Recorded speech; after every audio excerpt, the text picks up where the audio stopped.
Vivendo Bem está no ar para levar para você que está aí nessa tarde de sábado mais saúde, mais qualidade de vida, mais informação. Obrigada, viu, por estar acompanhando nossa programação e para ficar mais próximo, né? Acesse aí nossas redes sociais, nosso Instagram, @TV Nova Nordeste, facebook.com/TV Nova Nordeste, tem live lá de vários programas da nossa grade. Você pode estar interagindo, né? Fazendo pergunta ali para os apresentadores. E você pode estar baixando também o nosso aplicativo N2 e acessando o nosso site tvnova.tv.br para acompanhar a nossa programação onde quer que você esteja, tá? Bem-vindos a mais um Vivendo Bem. Hoje quem está aqui comigo é a nossa psicóloga Janine Calisto. Bem-vinda mais uma vez. Obrigada, Dani. Coisa Obrigada. boa. Sempre muito bom estar aqui. Muito bacana também receber você.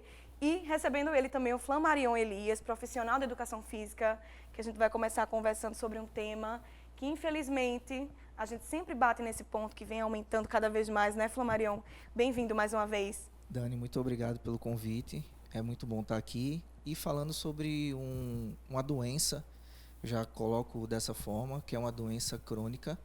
E nessa década, agora em 2020, eu costumo relatar que essa década vai ser a década da obesidade, que a obesidade vai crescer de forma exponencial, de forma brusca, de forma muito rápida, mesmo com todas as medidas que está sendo tomada pelo governo, pelas políticas públicas, pelo número de academias que crescem, mas a obesidade ela vai crescer muito rápido e vai se espalhar por vários lugares do mundo. Hoje nós temos mais de 50% dos homens e das mulheres do Brasil que estão acima do peso.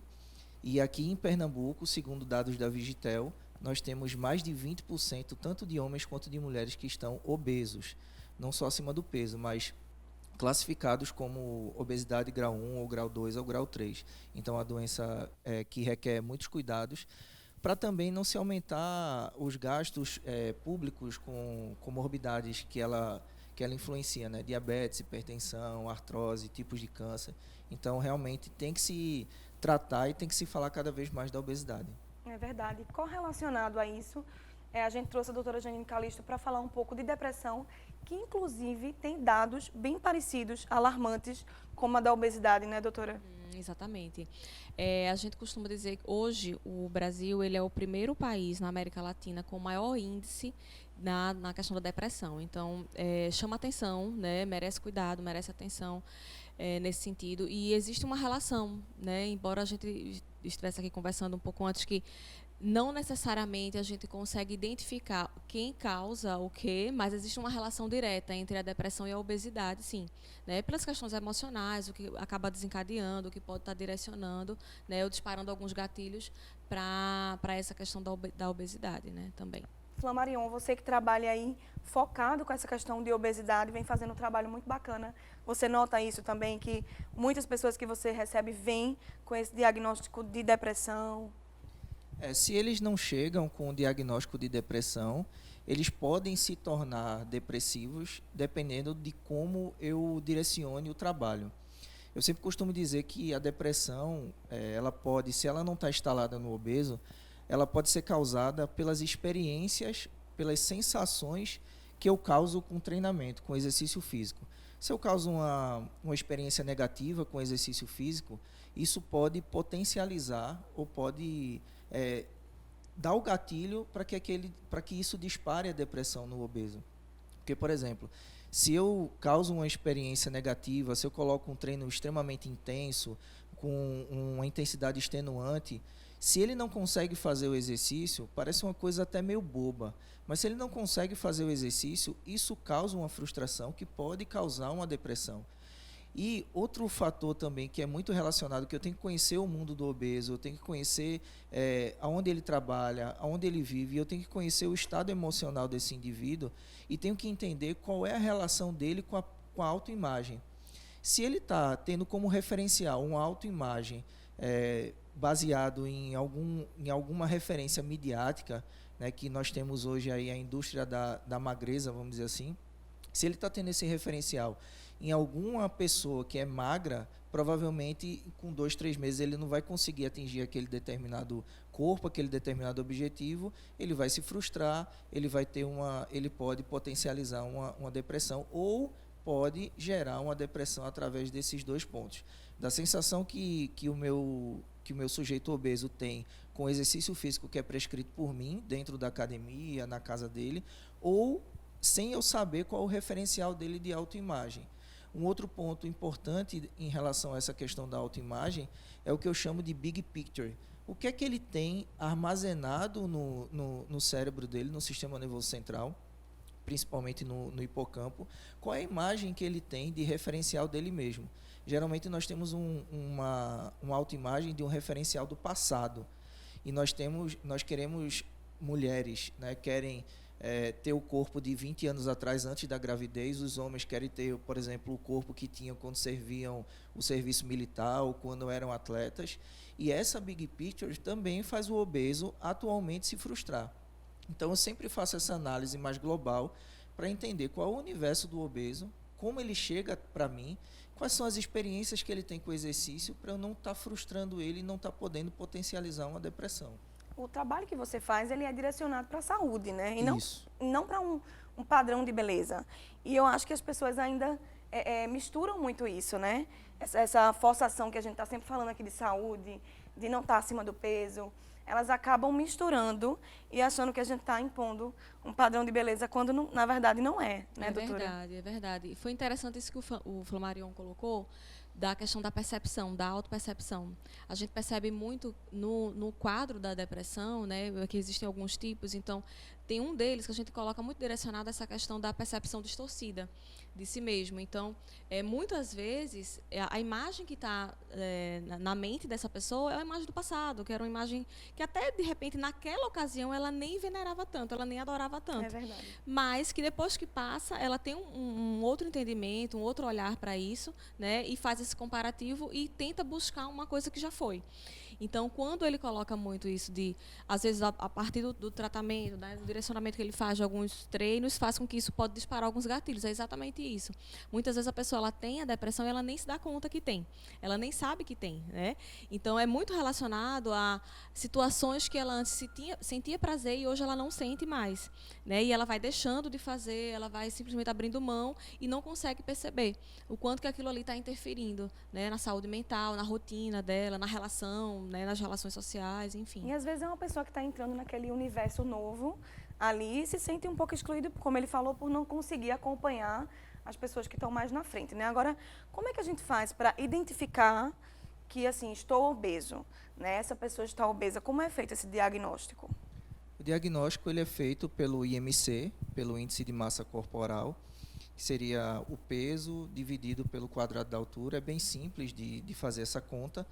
Inclusive tem vários e vários sites, blogs na internet que fazem isso. A partir do momento que você tem esse valor, existe uma classificação, e quando esse resultado, né, dessa divisão entre o peso e a altura, ele está acima de 25 kg por metro quadrado, que é a referência, então o indivíduo já é classificado como um indivíduo com sobrepeso. Acima de 30 já é classificado como obeso grau 1. E acima de 40 é obesidade severa, né, que é a obesidade grau 3, que geralmente o indivíduo já não tem mais a funcionalidade dele, ele perde a funcionalidade, ele não consegue mais se locomover, é um indivíduo acamado, que realmente precisa de cuidados mais severos. A obesidade na infância, ela também está bem forte, né? Assim, a gente vem vendo casos de crianças que estão cada vez mais indo por esse caminho aí, por essa alimentação errada. Você consegue observar isso? Você faz um trabalho para esse público também? Então, eu tenho um projeto que é chamado Como Emagrecer Seus Filhos, que na realidade eu não dou palestra para as crianças, dou palestra para os pais. Como os pais são os primeiros exemplos da criança em relação à autoridade, em relação a referencial de tudo para a criança, então tudo que os pais fazem vai refletir na criança. E é criado, dentro desse cenário, o que a Associação Brasileira de Estudos sobre a Obesidade chama de ambiente obesogênico.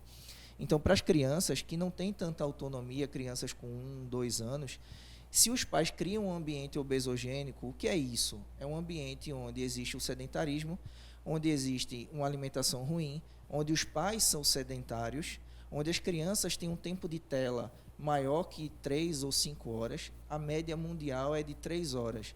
Os brasileiros, ou os brasileirinhos, passam mais de 5 horas, ou seja, o tempo de tela é muito maior. Então, toda essa associação cria um ambiente obesogênico e faz ter uma condição, um cenário propício para se desenvolver uma obesidade infantil. Então, eu sempre falo que a obesidade infantil é muito mais responsabilidade dos pais, eu não vou usar nem a palavra culpa, que é uma palavra muito forte, mas é muito mais responsabilidade dos pais do que propriamente da criança. Uma criança com 1 ano, com meses, não tem autonomia para saber qual alimento vai fazer bem a ela ou não. E só para você ter uma ideia, Dani, hoje existem dados falando que crianças com menos de 1 ano, 30% das crianças brasileiras com menos de 1 ano, elas ingerem refrigerante, ou seja, elas têm o primeiro contato com o doce, com o açúcar, que não só é a questão química, né, do açúcar que cria o vício, mas é a questão do laço afetivo, né? Isso está muito relacionado com a parte psíquica. Quem deu o açúcar, quem promoveu aquela experiência positiva com o alimento? Geralmente são os pais que, no momento de estresse do filho, no momento que o filho cai, no momento que o filho está doente, eles proporcionam esse alimento para compensar o filho. E a partir do momento que isso acontece, existe uma reverberação dessa experiência, e quando nós estamos adultos, que nós estamos estressados, nós vamos buscar acessar essa experiência. Então, aí a comida acaba sendo um veículo, né, para poder gerar prazer, e por isso que ocorrem as compulsões alimentares, os vícios, e acaba acontecendo a depressão. É verdade. Para a gente finalizar esse bloco, Janine, totalmente perfeito o que ele falou, Perfeito. da questão do exemplo também, Exatamente. que os pais devem dar para os filhos para Exatamente. exigir uma alimentação saudável. A gente precisa também ser esse espelho, isso. né? O modelo, ele que faz, vai arrastar, né? Como diz o ditado. Então, perfeita a colocação que ele colocou. Então, assim, naquele momento no passado, vai ser aquela memória que aquela criança vai ter, né, de fonte de prazer. Ela vai entender que no momento que ela teve uma dor, ela teve uma situação onde ela ficou mal, ela teve um desconforto, ela teve automaticamente, ela foi saciada pelo doce, né, pelo açúcar. Então, ela canaliza e vai direcionar que é essa relação direta com a comida que vai fazer com que ela se sinta bem. Isso é muito comum no consultório também, o discurso de pessoas que têm um descontrole, a relação alimentar, de me dizer exatamente isso. Elas colocam assim, olha, quando eu estou estressada, eu preciso comer, porque eu vou me sentir melhor. Né? E, na verdade, você não pode colocar essa relação de precisar disso. Não é dessa maneira. Você está ali alimentando a tua fome emocional. Né? Não é a fome física, nesse caso. Né? Muito bacana. A gente vai fazer o seguinte, viu? A gente vai para o intervalo bem rapidinho e volta para continuar aqui batendo um papo com eles. Não sai daí.